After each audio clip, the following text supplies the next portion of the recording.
Okay, ready? Let's do it. This one's for Billy McKenzie.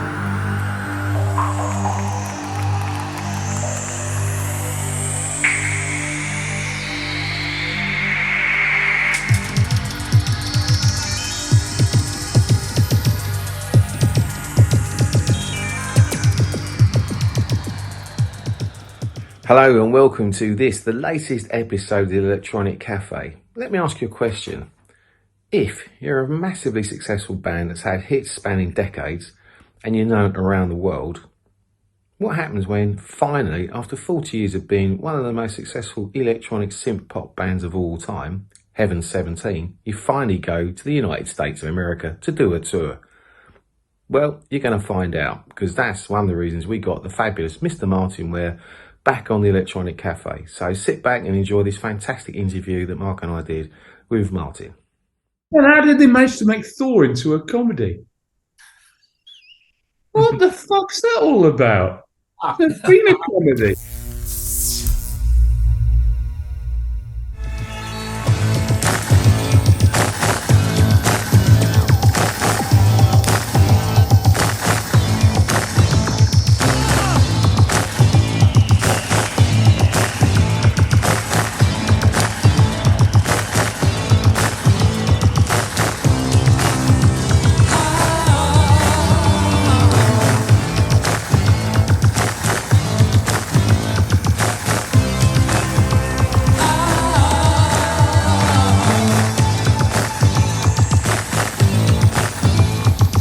Listen to the voice of Buddha. Hey everyone, we are delighted to welcome back one of the legends we were fortunate enough to chat to last year. He's such a top man. Martyn Ware, welcome back to Electronic Cafe, my friend. It's great to see you again. Thanks very much. I'm glad to be back. It's good to have you. Mate, I mean, look, 2022, September to October, 15-date tour in the US, taking in Canada as well. Sounds knackering. How was it? Nearly killed me. I'm not even joking. I was quite ill when I came back. Oh, really? Yeah. I mean, just for exhaustion, really. And I mean, 15 dates in what was it, 23 days or something. But the other thing was we didn't have a tour bus because they were non-available. Everybody was on tour, and so we had to do. And I didn't really want to do a tour bus anyway, but. So that wasn't a problem.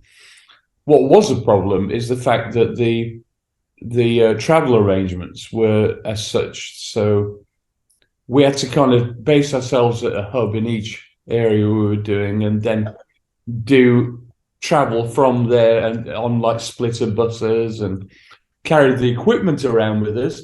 And then when we were flying from one location to another, we had to take all the equipment with us on the flight. Wow. I mean, I'm not carrying it, obviously, but, you know, it's just the sheer ball ache of the logistics. Yeah, logistics. Yeah. So it means that, you know, you'd often have to get to airports much earlier than you would have otherwise. Wow.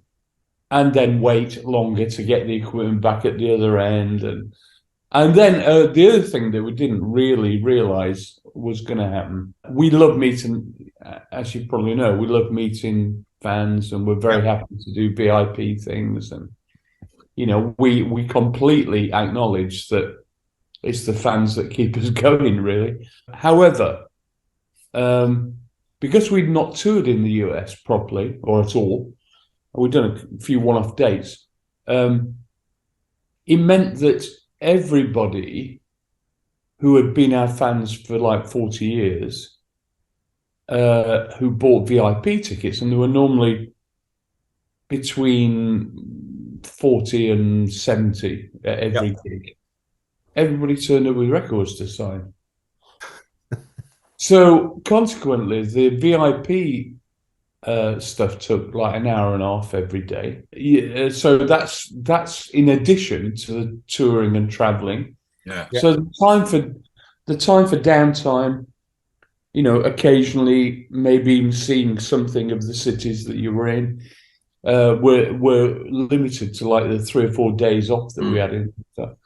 So, you know, it was just like a slog. And, you know, if we'd have been 25-year-old, it would have been hard work. Seriously. Evil man with racist views, spreading all across the land. Don't just sit there on your ass and lug that funky chain dance. Brothers, sisters, shoot your best. We don't need this fascist groove thing. Brothers, sisters, we don't need a fascist groove thing. How were the crowds generally? I mean, I'm guessing the reception, as you say, people have been waiting so long to see it, must have been pretty positive, I would have thought. Well, it was a really fascinating tour of a mixture of kind of dinner clubs, you know, kind of, I don't know, closest we've got here would be something like Ronnie Scott's. Yep. Something like that kind of thing. We're seated on tables having, you know, a meal and stuff like that. But the people were just as enthusiastic as any M17 crowd. But it was sometimes a bit strange looking out onto that kind of thing. And we played every kind of gig imaginable, so it's not a problem. So there was that. And then at the other end of the scale, you know, big, important venue, I mean, historically important venues, like old Art Deco theatres and stuff like that, which is just great. And generally, I mean, the reception was amazing, of course, and a lot of people really had no idea. And they've seen stuff on, you know, on YouTube and stuff, but they had no idea of the kind of show they were going to see. Yeah. And the kind of interaction with the audience. And from our point of view, you know, it's a bit like I liken it to being a comedian who's playing a different culture. You know, you don't know if the banter or it's not scripted or anything, but it's the kind of thing that appeals to the UK audience and maybe Europe audience is going to appeal to the US audience. Thank God it did. You know, but so that was a relief because it could have gone down like a lead balloon otherwise. When I heard you was touring the US, I was surprised that despite your huge success, it was the first time you ever toured the US, North America. It was a conscious decision in the 80s because, the standard thing was spend 3 months in the studio, make an album, and then go away and tour it to promote it. And you know, if you were a band that was popular or seeking to be popular on a worldwide scale, that could sometimes mean a year or more away. Often did, and it destroyed a lot of people. I mean, not destroyed, that's too strong. It negatively impacted them. I mean, somebody like Depeche Mode, for instance, who started off as a shiny, happy young pop act and turned into gnarly heroin addicts, you know. So, not all of them, but do you know what I mean? It can. I know exactly what you mean, yeah. And also, you know, people like who are friends of our Simple Minds, you know. I think their early stuff was insanely good. I really loved it. And then before you knew it, quite quickly, they turned into a stadium rock act. And a lot of that is about money, frankly. If you get a management, we always looked after our own affairs. So we weren't under the cosh of anybody, apart from, you know, briefly when Bob Lass was looking after us at the start. We decided very early on that we didn't want to be away from our family and friends, you know, for an extended period. Sure. It's true what you say, though, because, I mean, we used to see Simple Minds in the early days. I mean, we love Simple Minds. We used to see them at the Lyceum in London, where it was kind of like 50p at the door, you know, you queue to get in. And that early stuff was brilliant. But I remember at the stage when it was like them and U2, and they were becoming this stadium act. And there is a danger you can kind of lose that edge that they had, that indie kind of, you know, electronic edge to try and become anthemic. Whereas I think now they're getting their mojo back, and their last album's really, really good, I think. Yeah. I think, people don't fully understand, unless they've been in bands, what an enormous emotional impact it has when it's performed to an audience. And when you when you are designing a set, you're designing it from a theoretical point of view until you've had enough experience or you've had enough feedback from what you think is a focus group, which is your live audience. Yeah.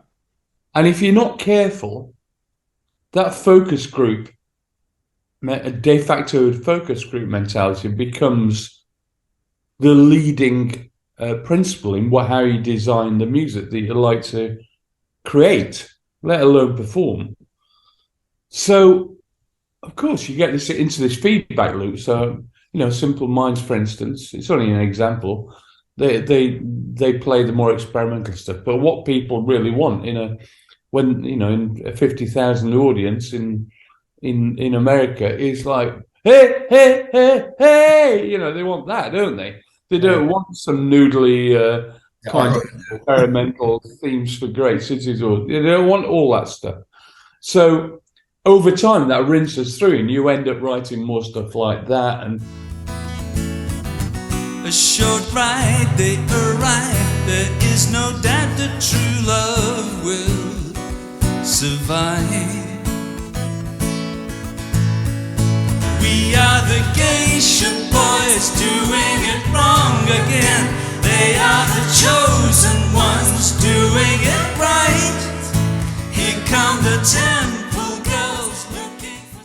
I mean, Depeche Mode always bugged me, always.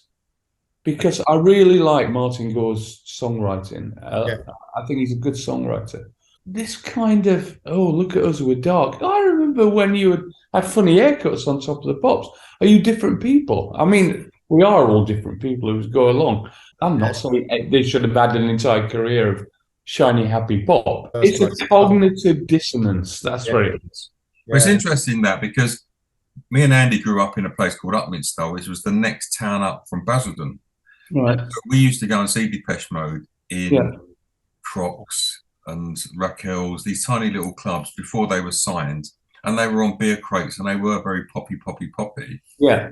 And I mean, like you say, I mean, they did 3 albums in Berlin, and they became darker and darker and darker, and they're so far away now from what their origins. It's fine. People do what they want, and it's not for me, obviously. It becomes a self-fulfilling prophecy. If you are heading in that direction, it attracts that kind of audience. It's not just you are taking your audience with you. A lot of people may well have dropped off, so you end up attracting the darker side of the audience. That's why I think today, I don't know why we're talking about Depeche Mode. I just find it interesting because they're always in the news, and they've got a new album out and all that stuff. And they've got incredibly loyal fan base. It's a different thing, isn't it? Yeah. Anyway, going back to your tour, Glenn has really become a proper rock star now. Like frontman, he's really He thinks great. Gene Vincent or something. He said no, he really hasn't. The whole holy thing changed him completely. Actually, another case in point. You are what you eat, and the way that you perform and the approbation you get back from the audience changes what you do. Yeah. And so he obviously spent an awful lot of time on the road with Holy Holy. In fact, he did a huge American tour, which meant that he didn't want to do the tour with Heaven 17 because he said it nearly killed him. And I said, Daryl is such a wuss, he'd be fine. And now I know what he was talking about. The tour that he did with Holy Holy before ours was like, twice as many dates. And he said he by the end he was just begging to stop, Yeah. And he's not a lazy guy, he enjoys performing and everything. It's just the logistics of it all. Yeah, it's hard work. But the plus side of it is, he's turned into a full-on, kind of rock star, isn't he? Like a little bit short of doing power slides and splitting his trousers on stage. But now there is a time, a torture less sublime.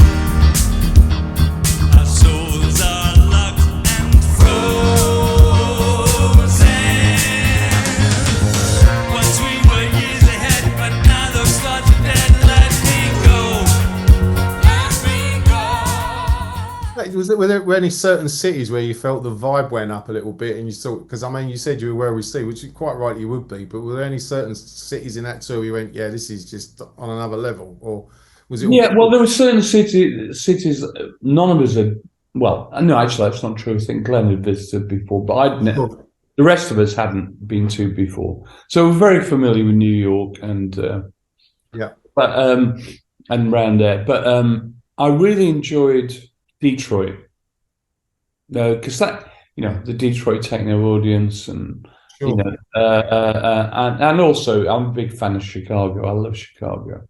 And that love is kind of reciprocal. I mean, that doesn't mean I didn't like the rest of the things that we did. I'm just saying, picking out particular ones. Yeah. We had a lovely time on the West Coast. I mean, it was just heartwarming, and we'd never, San Fran and San Diego, and I'm not the world's biggest fan of Los Angeles, but the venue we played there was really good. Mm. And then going up the coast to Portland and Portland and Seattle.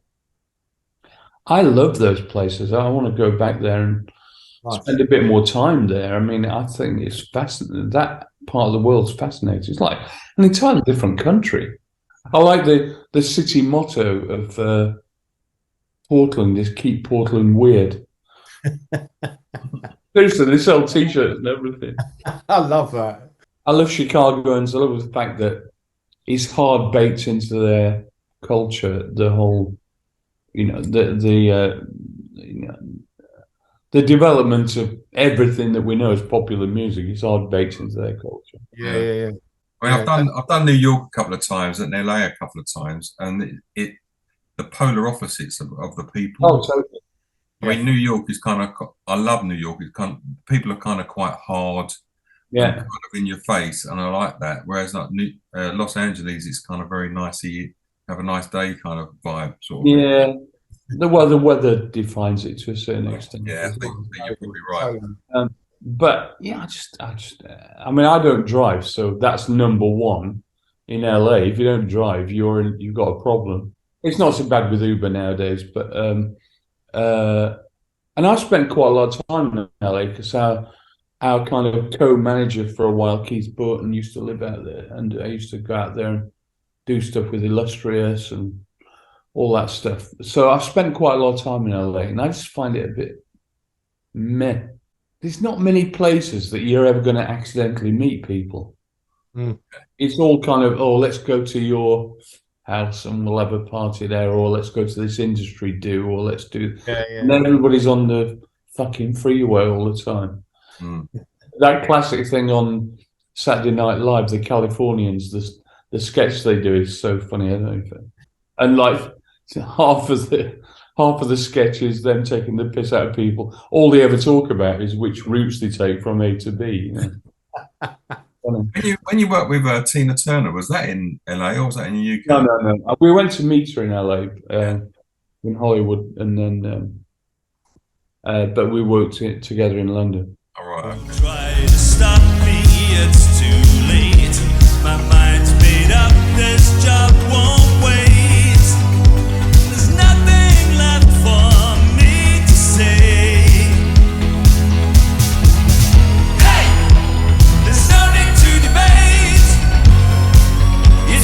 Designate your fate.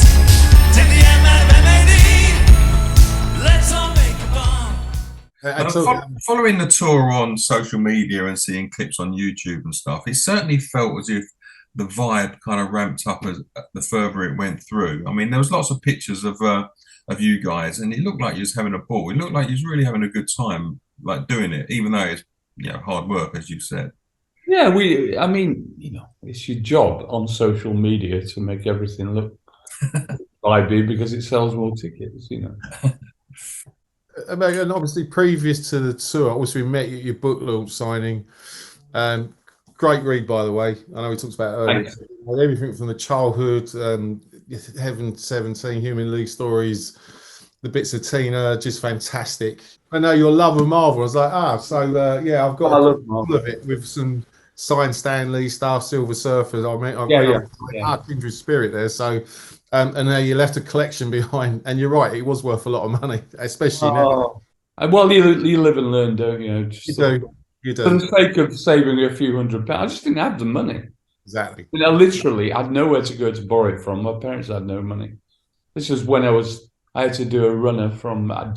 Kids don't do it. It's illegal. So one of the things I read in here was that you said you still feel as creative now as you did back in the day. Does that mean that, obviously I know you're working on more stuff, is there a new Heaven 17 album in the pipe, or are you just going to be doing more of your sound stuff? Because I know you're a creative person, obviously, but it's just when I read that, I thought, is there a hidden message in that you'll... Right, so here's the way it works, right? So every so often, I say to Glenn, you know, we got 2/3 of an album written, so going, shall we... And we want to be in the same place to finish it off.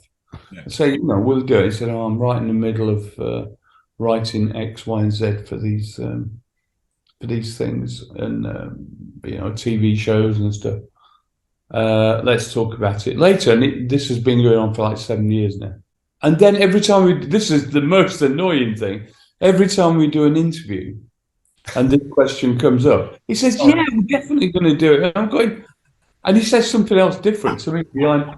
So I'm going, he fucking hangs me out to dry when people like you come along, because I do a lot more kind of interviews and stuff than he does.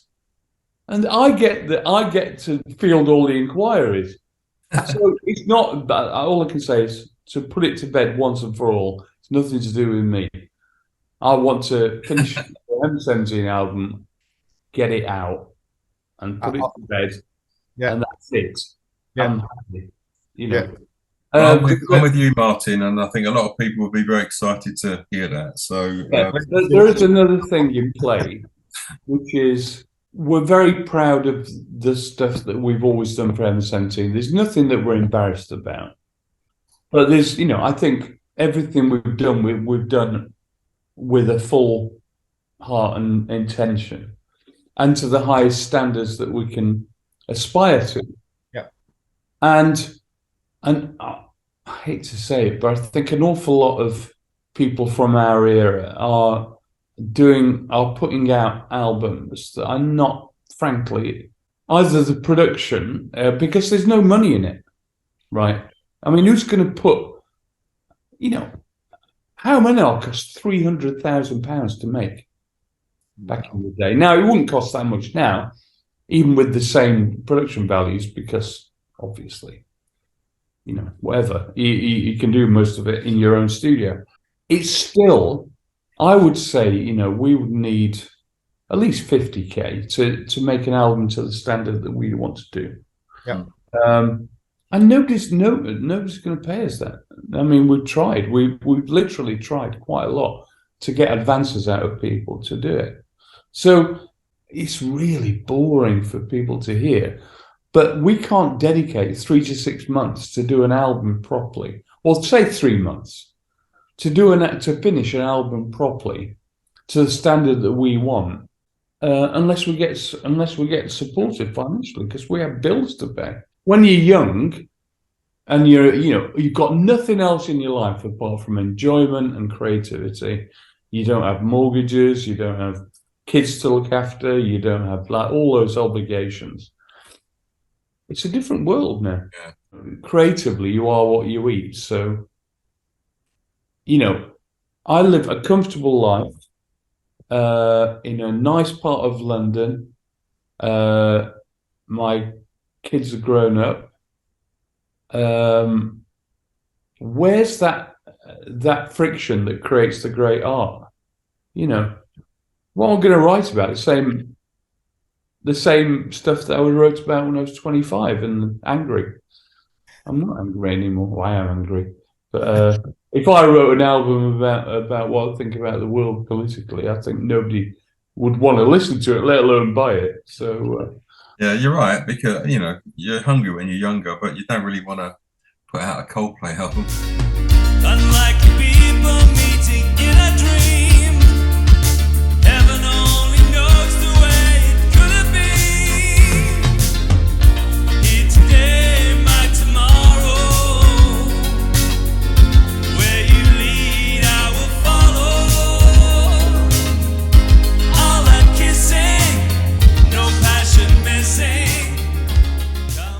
I don't want to do something half-cocked because I'm very careful.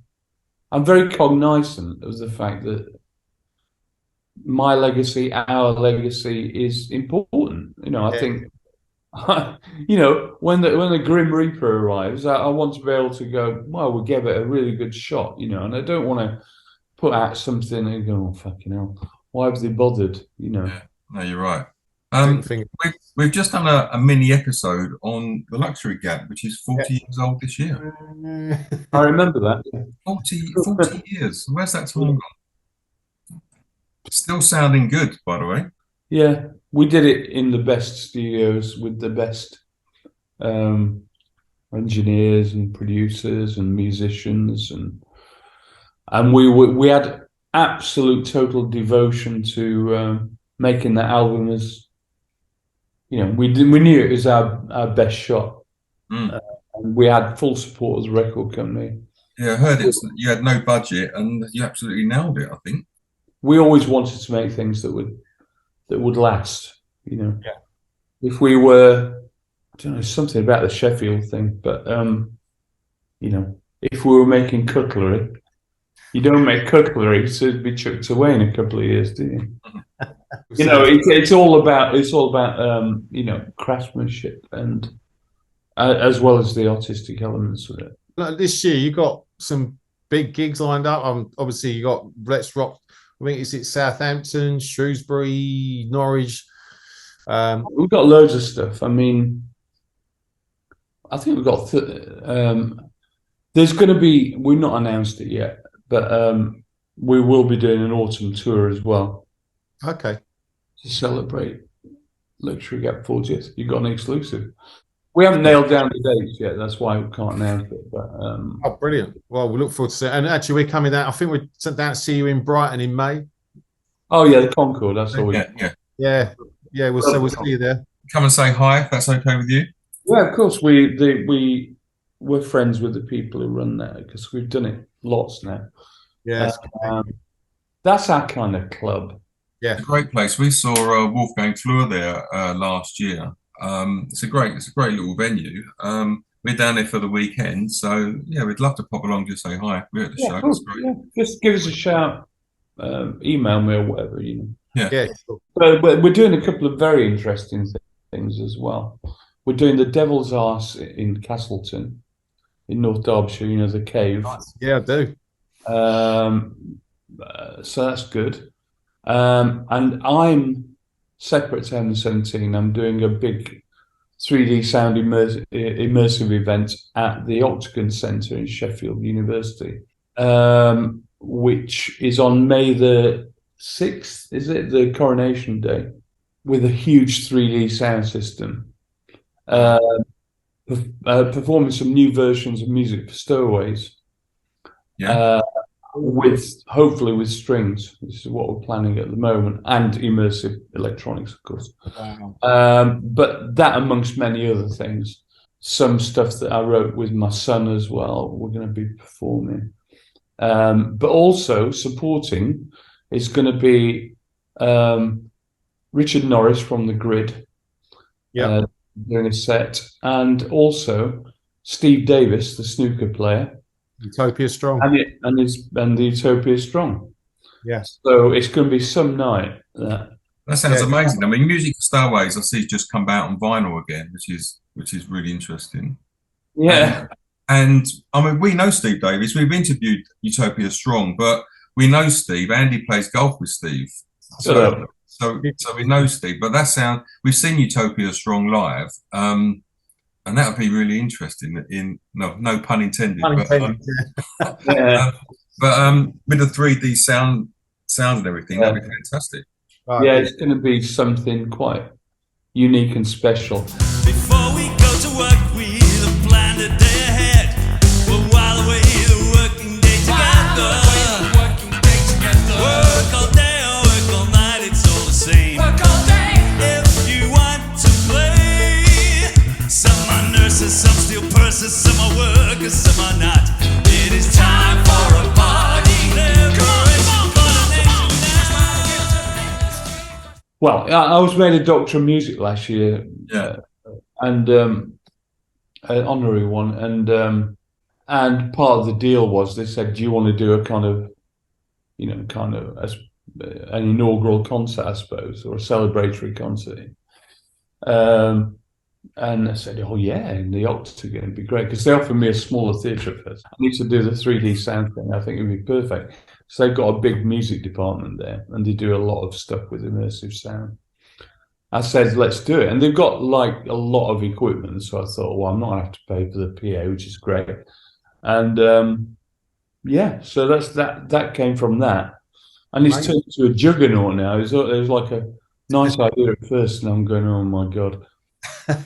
It's quite complex, but it'll be fine. Yeah, and it'll be unique. And ultimately, I want to put it on in London. So we just had a meeting with the South Bank, and fingers crossed. At some point in the future, I'd like to replicate what we do at this event and put it on in London.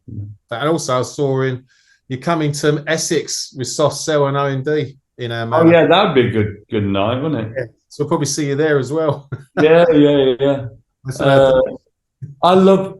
I think it's a nice lineup. I'm just full of admiration for Mark and Soft Cell. They're good friends. Yeah, and their management or their agents are fucking awesome. I mean, the gigs they're doing, they've done Albert Hall, all sorts of stuff. Yeah. But it's quite an achievement to get OMD on the bill as an undercard. Yeah. Anyway, it's a good lineup. That's great. Brilliant. That's really good, really good. And finally, part 2 of your book. Is there any thoughts on that? It's gone mysteriously silent from my literary agents and my publisher's point of view. So I'm presuming they're not beating a path to my door to pay for another installment. And I'm definitely not going to write it until I can afford to take some time off to do it. Because the first one I wrote during lockdown when I couldn't do anything else. And if I'm going to do it as a professional enterprise, it's going to take me another, I'm going to have to take half a year off. As I said, I read quite a few before as a kind of research thing and pleasure thing before I did mine. And I kind of analysed which ones I really liked of other people's and what bits I liked, what approaches I liked. And the one that really struck me that I had most empathy with was like Peter Hook's. Who's a mate anyway, and comes from a not dissimilar background, working class background. And then I thought it was really good. He had certain things in there, like the idea of breaking it up with kind of sections which are a bit more kind of personal. Looking at it from a different angle, or bits about the work, the musical work he's done, stuff like that. And I really thought, I want to do that. I organised it in a different way. And then I found out the other day that he had a fucking ghostwriter, cheeky bastard. I wrote every word in my book. No, I'm not saying shit. I'm only teasing Peter if you watch. But you know what though, mate? You can tell in your book. You can tell it comes from the heart, and it's amazing. I mean, good. Thank you so much. Up, and then some of the funny stories, and obviously the classic conversation you had with Ian on your side was quite moving. I felt, and it all worked out in the end. Yeah, well, or it's continuing to evolve anyway. Yeah, exactly. Have a word with Peter Hook. Get his ghostwriter to write it for you. I think that's a good idea, but I don't really want ghostwriters to do anything.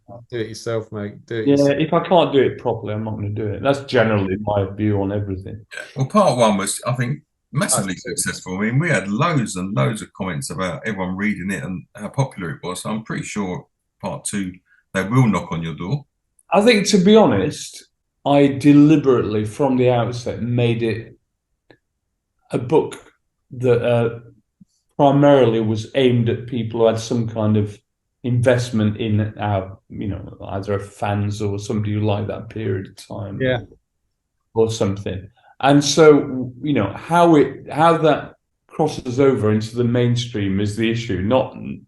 I know I've done a good job on Volume 1. I know It's really good, and I think it's given people quite a lot of pleasure. But it's a kind of analogy of the rest of my career, really.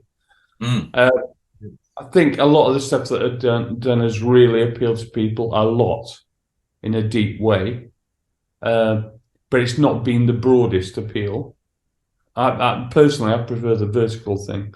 So, and the same is true, I think, for this book. You know, it's like, it's hard to imagine somebody who's not got an interest in the 80s or M17 going, oh, that's an interesting story, because I don't know what the entry point is. Do you know what I mean? Unless they've got...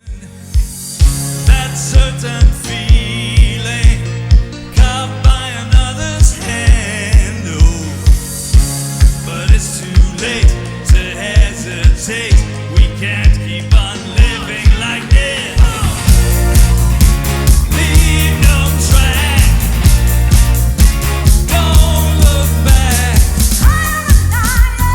Temptation. You've worked with some great people. I mean, obviously Tina, Terence Trent D'Arby, Erasure. There's a lot of stuff outside of like Heaven 17. So part of the documentation of that period is interesting, not just because of me. I mean, there aren't that many books that document that so well. There's plenty, funnily enough, that document the kind of emerging from punk thing. Yeah. Well, you know, Hookies and lots of them, actually, New Order and all that stuff. But there aren't, and it's all really essentially like just another version of the rock and roll thing. And I think a lot of people who are, shall we say, professionals in their 50s, 60s, who never, you know, maybe mess about with being in a band when they were young, and can kind of read that and fantasize about, you know, all the, you know, the girls I could have had and the drugs I could have taken and the places I could have visited. And my book's not really like that. Yeah. It's more of a kind of human story. Yeah, it's very honest. You know, the funny thing is, if Glenn turned around tomorrow and said, all right, Martyn, to me, I'm a very busy guy. I've got lots of plates spinning all the time. Sure. So my general attitude is, in anything, there has to be an appetite coming towards me to do a collaboration. Yeah. No matter whether it's Glenn or somebody I've never met. If there's an appetite, I'll consider it and probably do it. And the opposite is true. If there's not really much of an appetite, I ain't got time to be driving that bus. So Martyn, just quickly going back to the US tour, I see you did a number of cover versions. I mean, we've seen you before. We've seen Party Fears 2 and You've Lost That Loving Feeling, but you also did Let's Dance and She's Gone on the tour. Yeah, so Let's Dance is because of Glenn's connection with Bowie. Obviously, I love Bowie as well, but it kind of makes sense. And also, the version we've done just sounds fucking awesome. Honestly, yeah, it's one of the best sonically and just arrangement-wise. It just sounds great as a piece of electronic music. Yeah. And it's a crowd pleaser, and it breaks the split up, and it's got a lot of things going for it. It ticks a lot of boxes. She's Gone. This was an idea that it was Glenn actually came up with the idea, and he said, because the first date was Daryl's house, which is it's not actually Daryl's house. It used to be Daryl's house, but they moved it into a different location now. But it's still called Daryl's house, Daryl Hall. Yeah. And we said, he turned it one day and said, you know, I think we should do a cover version of a Hall & Oates song. I said, so we discussed which ones and said, I really like Man Eater, but I don't think it's appropriate now, you know. And he just went into a studio and came back and had done this arrangement for She's Gone. And at first I thought, it's really good, number one, because he knows his shit, Glenn, now. He does loads of stuff for TV. Yeah. He's developed as a producer and arranger. And I thought, is it too cheesy? But then when we actually rehearsed it and he sang it, just thought, fucking hell. Because we were hoping that Daryl Hall might turn up naively Of course, he didn't. But so I thought, oh, we can impress him, you know. And we said we're only ever going to perform that there. That's it. It's like a kind of Amazing. art installation thing. Pleasure as always. Look forward to seeing you in Brighton, buddy. Really, really absolute pleasure. And Thank you for doing this. Enjoyed it. Thank you. And we always enjoy chatting to you, and it's an absolute honour. So thanks for your time. Oh, before you go, by the way, that's what I was talking. There's me. Oh yeah.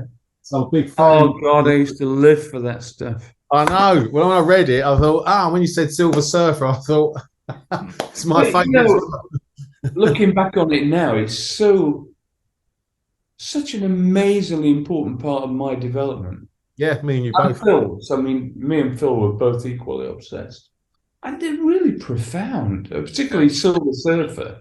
Yeah, it's very fucking Nietzschean, you know, kind of philosophical. What is the meaning of human existence? Kind of stuff. Not very importantly, not in a kind of snarky, kind of winky way. Yeah, know?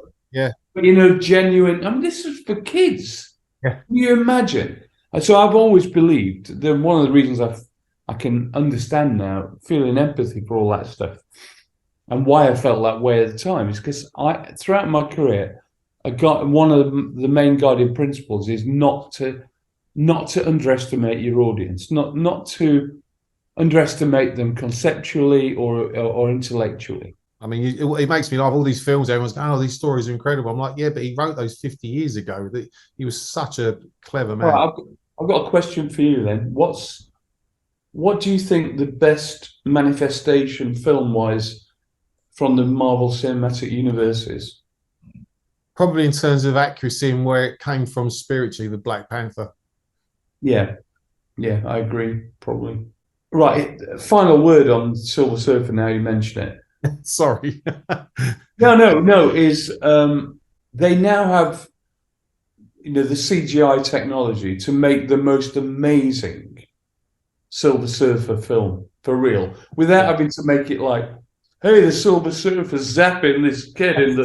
No, I don't mean that. I meant the I know what you mean. Almost like approaching it like 2001 or something. Yep. Like it's otherworldly. Yep. You know what I mean? Yep. You Agreed. could really do it beautifully now with Galactus and all that stuff. And they've never really done that. And I mean, like the fucking... Doctor Strange films are so terrible. I mean, they're so shit. It's unbelievable. I've had that conversation with Andy. I'm the same. I can't get into those ones. But they're just rubbish. It's just like a bunch of just chuck as much CGI as possible. And this is a big problem for cinema anyway. This multiverse thing. We're going to go down that fucking rabbit hole very quickly. Stories are going to be forgotten. It's going to be like, oh, chicken and all shit in. I hated that Everything Everywhere All at Once because I just thought it was a cynical ploy. Clever on the surface, but no profundity at all, I thought. Anyway, that's what I think. I should be a film critic. Exactly. You should. But no, just when I read that bit in your book, I went, so yeah, I get that. And I think, yeah, creatively, that probably helped me as it obviously helped you. It's just sort of amazing. Well, how did they manage to make Thor into a comedy? What the fuck's that all about? There's been a comedy. Yeah, the latest one, I agree. I was a bit disappointed with that. I mean, it's all right. I don't mind it. I quite like Chris. What's it, Chris Hemsworth in it? Or yeah, he's good. He's good for Thor. But he's good. But I mean, it's got nothing to do with the original books at all. You know. I know. They're moving on. But anyway, mate, the absolute pleasure. All right, pleasure. My cab's here. I've got to zoom on. Right, we'll see you in Brighton, and we'll have a drink. Looking forward to it. Thanks a lot, Martyn. See you, mate. Bye. Bye. Please don't start saying that, or I'll start believing you. If I start believing you, I'll know that this party fears too. So I hope you enjoyed our conversation with Martyn. Martyn, as always, thank you, my friend, for coming on. It's always an absolute pleasure to welcome you on the Electronic Cafe. Before we wrap this episode up, don't forget, the Electronic Cafe is doing live music as well. March the 25th at the Water Rats, King's Cross, with Beautiful Machines, Cult with No Name and National Milk Bar, all coming along to create some amazing music for the night. It's going to be an incredible experience and lots of stuff going on. We've got some great surprises, courtesy of our friends at Blitzed magazine, who we absolutely love. And if you haven't subscribed to that, you really need to, because it is without doubt the best magazine for people like us. Right, that's it. We'll see you next time on the Electronic Cafe. In the meantime, stay safe, take care. Bye-bye for now. Thanks for watching the Electronic Cafe. We'll see you again soon. Bye-bye.